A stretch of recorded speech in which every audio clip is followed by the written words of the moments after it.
ఆ 5 అస్త్రాలు YouTube, Instagram, Twitter, WhatsApp, అదేవిధంగా ఫేస్బుక్, ఈ 5 అస్త్రాలతోనే వీటిని పదునుగా వాడి ఉన్నది లేనట్టు లేనిది ఉన్నట్టు చేసి పెద్దలు చెప్తారు, నిజం కడప దాటే లోపల అబద్ధం ఊరంతా తిరిగి వస్తుందని చెప్తారు. ఒక్క అబద్ధాన్ని 100 సార్లు చెప్తే నిజమవుతుంది అంటారు. ఒక్క అబద్ధం 100 అబద్ధాలు చెప్పైనా లగ్గం చేయాలి అంటారు. అవన్నీ నమ్ముకొనే మోడీ గారు ప్రధానమంత్రి అయిండు, రేవంత్ రెడ్డి గారు ముఖ్యమంత్రి అయిండు. ఎట్లనా మీరు చూడండి వాళ్ళ హామీలు, వాళ్ళ మాటలు. నిజంగా చెప్పాలంటే పాపం కాంగ్రెస్ వాళ్ళు కూడా కళలు కూడా అనుకోలేదు. అందుకే వాళ్ళ అధికారంలోకి వస్తాము, ఇవన్నీ నిలబెట్టుకోవాల్సి వస్తుంది అని వాళ్ళు కూడా అనుకోలేదు. నోటికి ఎంత వస్తుందో చెప్పుకుంటా పోయింది. బస్సు ఫ్రీ, బంగారం ఫ్రీ, ఇది ఫ్రీ, అది ఫ్రీ, నువ్వు ఏది పడితే అది ఫ్రీ అనుకుంటా వరులుకుంటా పోయినరు. వాళ్ళు కూడా అనుకోలేదు మనం లెక్క కడతాం 420 హామీలు దొరకబడతాం అనుకోలేదు. అందుకే నేను అనేది మీతో ఒకసారి ఆ ఓట్ల స్లైడ్ పెట్టమను. ఆ ఓట్లది చూడండి ఒక్కసారి మీరు. ఏం జరుగుతుంది కరీంనగర్ లోక్సభలో రేపటి రోజున ఆ ఓట్లలో అంటే, తప్పకుండా మొన్న కాంగ్రెస్కు ఓటేసిన వాళ్ళల్లో చాలామంది ఇప్పటికే పశ్చాత్తాప పడుతున్నారు, బాధపడుతున్నారు. ఊళ్ళల్లో రైతులు బాధపడుతున్నారు. ఇదేమిరా నాయన, కేసీఆర్ ఉన్నప్పుడు వారం రోజులలో 10 రోజులలో రైతు బంధు వస్తుండే, ఇదేం గుంపు మేస్త్రి పాలన నాయన, ఇప్పటివరకు రైతు బంధు దిక్కులేదు. ముఖ్యమంత్రి పదవి చేయడానికి అనుభవం ఉందా అంటే ఏమన్నాడు రేవంత్ రెడ్డి గారు, గదేం పదవే, గుంపు మేస్త్రి లెక్క, ఒకడు సున్నం కొడతాడు, ఒకడు సిమెంట్ వేస్తాడు, నేను గిట్ల అంటే అయిపోతుంది అన్నాడు. అదే టూత్ పాలిష్ లెక్క ఏమున్నది అన్నాడు. అందుకే అనుభవం లేదు కాబట్టి, అనుభవం ఉన్న కేసీఆర్ గారు ఏం చేసిండు, పైస కూడబెట్టి 7,500 కోట్లు జమ చేసి 70 లక్షల మంది రైతులకు వారం రోజుల్లో వాళ్ళ ఖాతాల్లో టింగు మనం అడుకుంటా వారం రోజులలో రైతు బంద్ చేసిన నాయకుడు కేసీఆర్ గారు.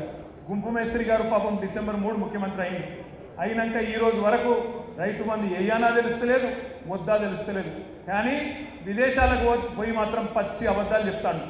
నేను రైతు భరోసా చాలు చేసినా, అది రైతు భరోసా అంటే దాని పేరు మొన్న చెప్తాను దావోస్లో, పచ్చి అబద్ధం. రైతు భరోసా చాలా అయ్యిందా? రైతు భరోసా అంటే 15,000 వేయాలి కదా, మరి ఒక పంటకు 7,500 వేయాలి కదా ఒక కాలానికి, వేసిండా మరి రైతు భరోసా అని చెప్పి రైతు బంధు పేరు మార్చి ఇవాళ డూప్లికేట్ మాటలు మాట్లాడుతాడు గుంపు మేస్త్రి గారు దావోస్లో. నేను ఒకటే మాట మీ అందరికీ విజ్ఞప్తి చేసేది, ఇట్లా ఒకసారి కాదు, మీరు సోషల్ మీడియాలో మీరు గట్టిగుంటే రోజుకు 10 సార్లు దొరుకుతారు, వాళ్ళు రోజుకు 10 సార్లు దొరుకుతారు. నిన్న కోమటిరెడ్డి వెంకటరెడ్డి గారు మాట్లాడింది మీరు చూసే ఉంటారు. రైతు బంధు పడలేదు అని ఎవడన్నంటే చెప్పు తీసి కొడతా అంటుంది. రైతు బంధు పడలేదు అని ఎవరన్నా అంటే చెప్పు తీసి కొడతా. ఇది మన గౌరవ మంత్రివర్యులు కోమటిరెడ్డి వెంకటరెడ్డి గారి మాట.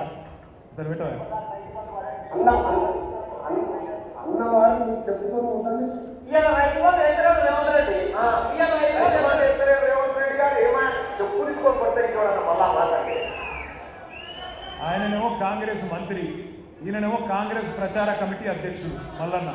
ఇద్దరు కూడా ఏమంటారు, చెప్పు తీసి కొడతాము రైతు బంధు పడలేదంటే అంటుంది. ఇవాళ నేను రాష్ట్రంలో ఉన్న 70 లక్షల మంది రైతులను అడుగుతున్నా, ఎవరెవరికైతే రైతు బంధు పడలేదో వాళ్ళని ఆలోచించమని అడుగుతున్నా. వీళ్ళని ఏ చెప్పుతోని కొట్టాలి రైతు బంధు ఏ వాళ్ళని ఆలోచించమని అడుగుతున్నా. చెప్పుతోని కొడతారా, ఓటుతోని కొడతారా మీ ఇష్టం. చెప్పుతోని కొడతారా, ఓటుతోని కొడతారా ఈ ప్రభుత్వాన్ని మీ ఇష్టం. కేసీఆర్ ఉన్నప్పుడు వారం రోజులు వేసిండెట్లా, వీళ్ళకు 2-3 నెలలైనా ఎందుకు వేయలేదు ఆలోచించమని చెప్పి నేను కోరుతున్నా. రైతులు ఆల్రెడీ మంట మీద ఉన్నారు. క్వింటాల్కి 500 బోనస్ అన్నాడు, ఇచ్చిండా? రేపు ఇస్తాడా ఏప్రిల్లో? ఇవ్వకపోతే రైతులు ఊకుంటారా? సీరిసింత గట్టరు. 500 బోనస్ క్వింటాల్కు, మర్చిపోవద్దు తమ్ముళ్ళు, 500 బోనస్ ఇచ్చి తీరాలి. ఇవ్వకపోతే వాళ్ళ తరఫున మనమే గర్జించాలి, మనమే యాడ్ చేయాలి.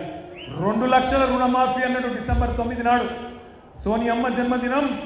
2 లక్షల రుణమాఫీ. రైతులు మీరు పోయి ఉరికి తెచ్చుకోండి. ఇప్పటిదాకా తీసుకొని వాళ్ళు ఉంటే డిసెంబర్ 8 దాకా ఓన్రి పోయి తెచ్చుకోండి, నేను సంతకం పెడతా అన్నాడు. డిసెంబర్ 9 పోయింది, జనవరి 9 పోయింది, ఫిబ్రవరి 9 వస్తుంది. చేస్తాడా? చేయడు, శాత కాదు. ఎందుకంటే గుంపు మేస్త్రి గారికి ఇదివరకు పనిచేసిన తెలివి లేదు. ఏదో ప్రతిపక్షంలో ఉన్నప్పుడు డైలాగులు కొట్టుకుంటూ అవతల పడ్డాడు. నోటికి ఎంత వస్తే అంత ఒర్రుకుంటా కేసీఆర్ మీద బుద్ధి పురాణం ప్రయోగించుకుంటా ఒర్రుకుంటా తిరిగి ఒర్రుపోతాడు తప్ప ఆయనకి ఏం తెలియకేదో మాట్లాడిండు ఫసాయించిండు ఇలా కింద మీద పడతాడు. అందుకే నేను అంటున్నా 2 లక్షల రుణమాఫీ చెయ్యనందుకు, రైతు భరోసా చాలు చేయనందుకు, రైతు భరోసా చాలు చేయకపోగా ఉన్న రైతు బంధు వేయనందుకు, తెలంగాణ రైతన్నలు రైతు బంధు అడిగితే చెప్పుతోని కొట్టమన్నందుకు రేపు ఓటుతో కొడతారు కరీంనగర్ లోక్సభలో కూడా కాంగ్రెస్ పార్టీని అనే మాట చేస్తాను. అందుకే ఈ ప్రభుత్వం 45 రోజులలోనే చాలా మంది శత్రువులు చేస్తున్నారు. ఆటోలు నడుపుకునే అన్నదమ్ములు వాళ్ళు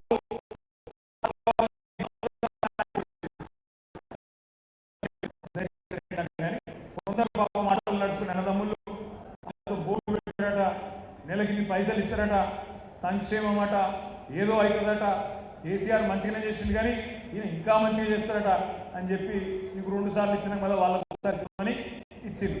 ఏమైనా ఇచ్చిన వాళ్ళకి ఇలా వాళ్ళ కొంప కొల్లేరైంది. వాళ్ళు మంట మీద ఉన్నారు. 6.5 లక్షల మంది ఆటో డ్రైవర్లు వాళ్ళ కుటుంబాలు ఇవాళ రెక్కాడితే కానీ దొక్కాడని జీవులు వాళ్ళు మంట మీద ఉన్నారు. వాళ్ళు ఎదురు చూస్తారు ఎక్కడ దొరుకుతారు కాంగ్రెస్ వాళ్ళు.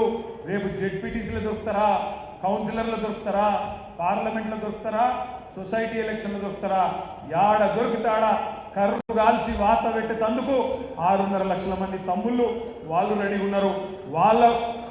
మీరు చేయవలసింది ఒకటే. ఇప్పుడే వినోదన్న చెప్పిండు 2189 బూత్లు ఉన్నాయి. బూత్కి ఒక్కరు చొప్పున సోషల్ మీడియా వారియర్గా తెలంగాణ బలగంలో సైనికుడుగా మనం అపాయింట్మెంట్ చేసుకొని మీరు చేయవలసింది ఒకటే.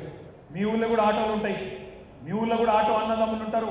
వాళ్ళ కాడ పోయి మాట్లాడిండ్రి, ఒక వీడియో తీసి మాకు పంపింది. మేము మీకు పంపించరు కాదు, మీరు కూడా మాకు పంపింది.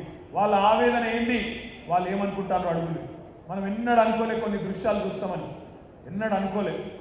కేసీఆర్ గారు ఉన్నప్పుడు సమగ్ర కుటుంబ సర్వే చేసినాం. ఏం చేసినాం, మీ ఇంటికే అధికారులు వచ్చింది.